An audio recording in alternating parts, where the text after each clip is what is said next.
Breaking news Tank Bund People's Plaza వద్ద నిన్న జరిగిన బోట్ ప్రమాదంలో ఇద్దరికి గాయాలయ్యాయి. గాయపడిన వారు సీతాఫల్ మండీకి చెందిన సునీల్, ప్రణీత్లుగా గుర్తించారు.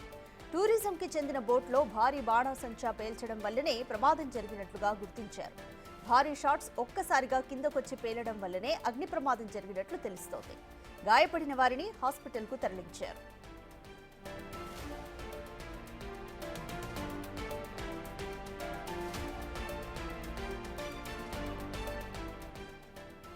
భారతమాతకు మహాహారతి కార్యక్రమం జరుగుతుండగా ఈ ప్రమాదం జరిగింది. ఈ వేడుకల సందర్భంగా హుస్సేన్ సాగర్ లో బోట్లపై బాణాసంచా కాల్చుతుండగా అగ్ని ప్రమాదం సంభవించింది. ఈ బోట్లలో ప్రమాదం జరిగిన సమయంలో మొత్తం 15 మంది ప్రయాణిస్తుండగా వారందరూ బోట్ల నుంచి దూకడంతో సురక్షితంగా బయటపడ్డారు.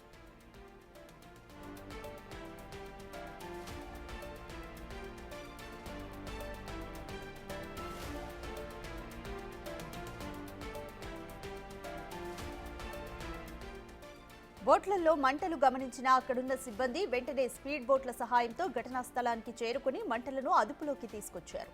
అక్కడున్న వారు సురక్షితంగా బయటకు తీసుకొచ్చారు.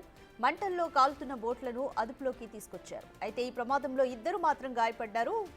వారిని ప్రస్తుతం హాస్పిటల్లో చికిత్స అందిస్తున్నారు.